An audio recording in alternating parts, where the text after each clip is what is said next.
Halo teman-teman, selamat pagi, selamat jumpa lagi dengan saya Momon S. Maderoni untuk channel Ngaprak. Dan pagi hari ini saya dalam perjalanan menuju satu tempat training, di mana saya pagi hari ini diminta untuk sharing tentang keselamatan berkendara, di mana para pesertanya itu adalah driver-driver profesional yang akan melayani beberapa top manajemen, termasuk orang asing atau ekspatriat ya, yang bertugas di sebuah perusahaan minyak atau oil and gas. Nah, dalam perjalanan ini saya ingin sharing dengan teman-teman semua, yaitu mengenai berkendara hemat bahan bakar atau eco driving.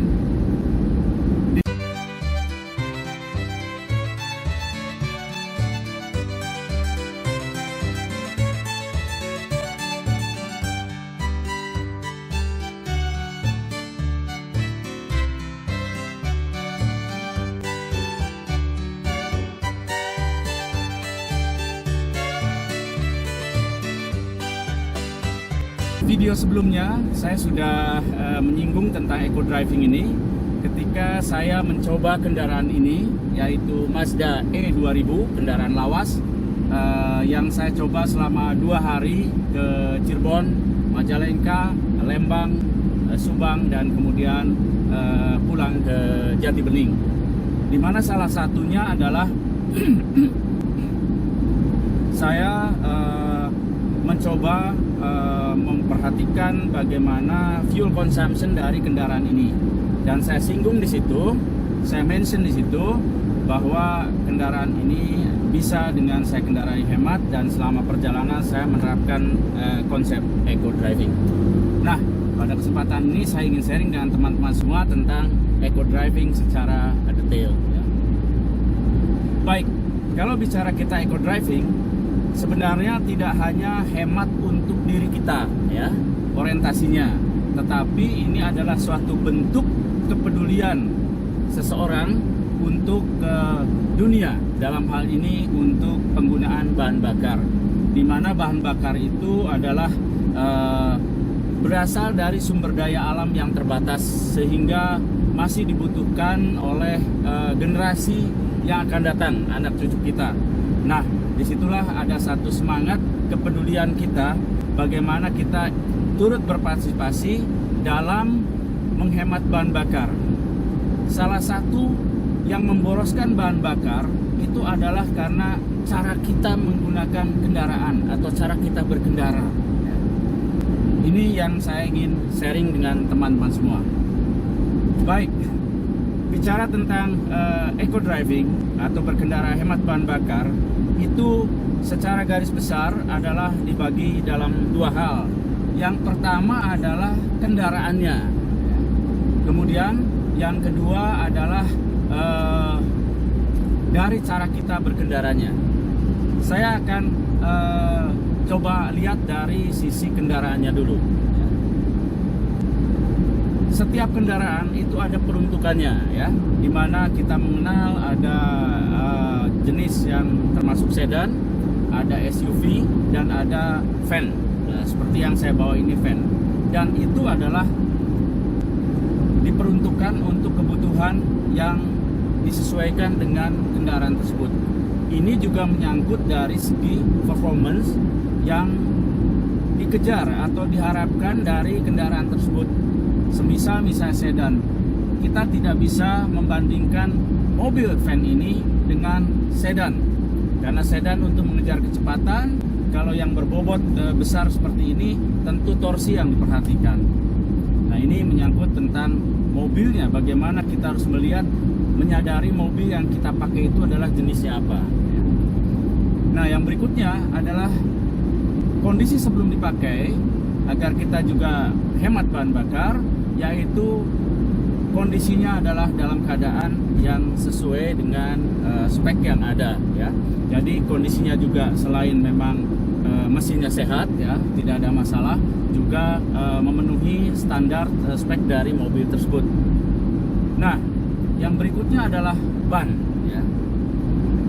ban ini harus tekanannya sesuai dengan yang disyaratkan. Hasil penelitian dari Asosiasi Otomobil Amerika atau AAA ya, bahwa kendaraan itu yang tekanan bannya kurang 2,9 PSI dari standarnya, itu dia akan memboroskan bahan bakar sekitar 3% dari kondisi normal. Jadi kondisi ban itu yang harus diperhatikan. Yang kedua, kita juga jangan merubah dari bentuk kendaraan dari aslinya atau menambah peralatan tambahan, misalnya spoiler. Dalam hal kebutuhan tertentu memang spoiler ini dibutuhkan ya. Misalnya bagian tailgate ya, untuk mobil itu akan stabil dengan kecepatan tinggi karena dia akan menekan ke bawah dari angin yang melaluinya. Namun itu tidak bisa kita membuat dengan sembarangan karena itu menyangkut tentang turbulensi, dan juga dengan merubah bentuknya itu akan merubah koefisien of drag atau angka ya, koefisien mobil tersebut laju terhadap angin, di mana setiap bentuk mobil itu mempunyai COD tertentu ya. Tentu sedan dengan bentuk yang seperti itu COD-nya kecil dibandingkan dengan mobil van seperti ini ya. Dan COD yang paling kecil itu kalau kita bisa membuat mobil dengan bentuk yang seperti tetesan air, nah itu COD-nya kecil. Kita bayangkan misalnya sebuah mobil pickup ya, kemudian kita rubah menjadi mobil box, tentu itu daya tahan anginnya ya itu akan lebih besar, koefisien of drag-nya akan besar ya, yang dikenal dengan COD.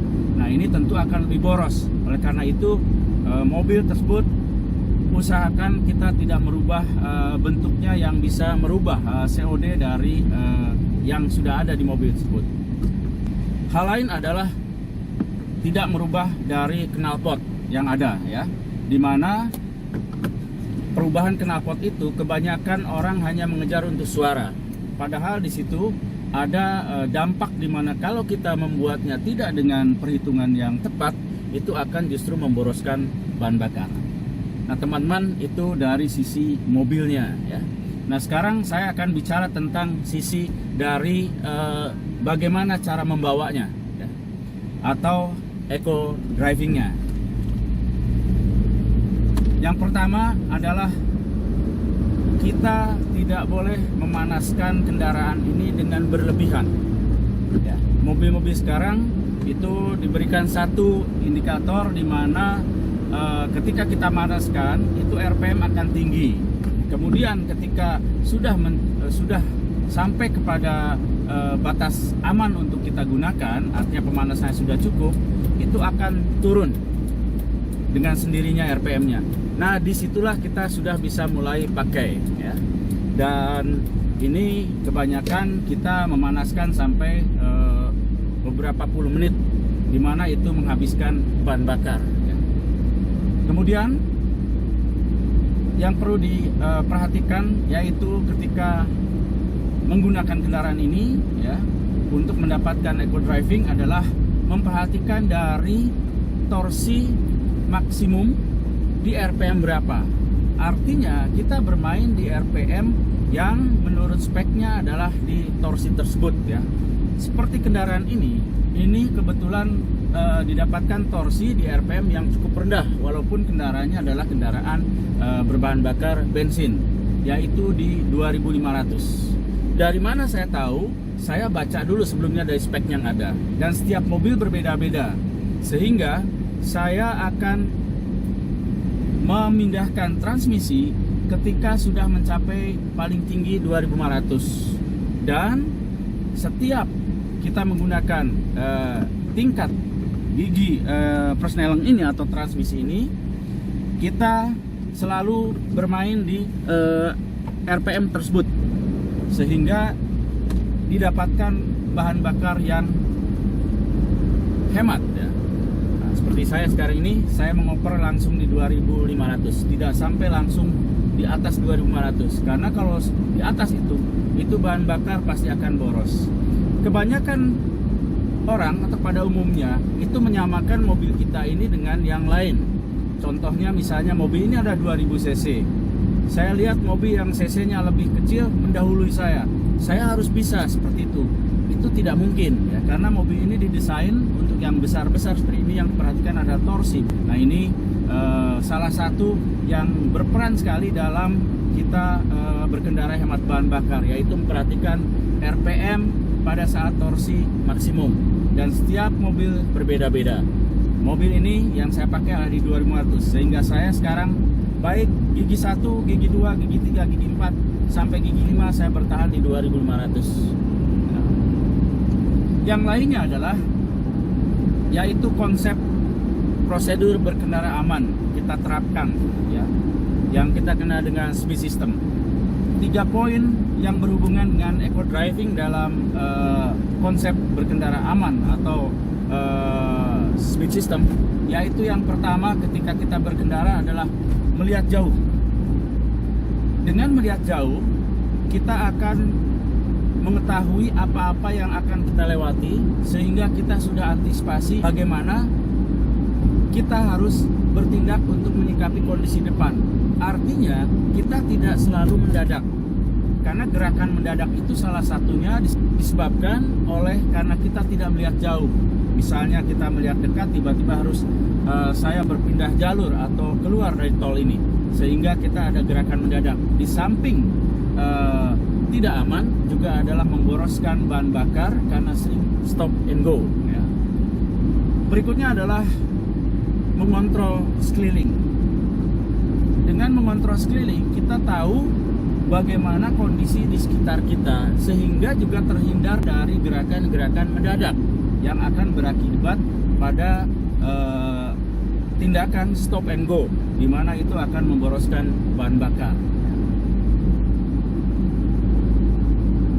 Dan satu hal lagi adalah kita menjaga jarak.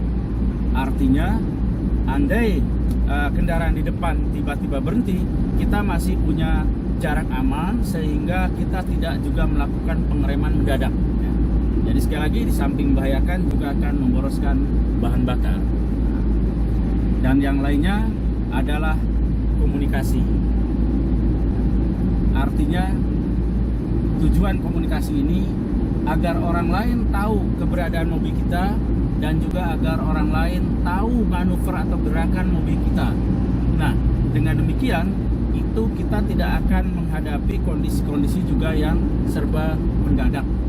Jadi saya bisa disimpulkan bahwa konsep speed system atau prosedur berkendara aman hubungannya dengan eco driving adalah untuk menghindari gerakan-gerakan mendadak.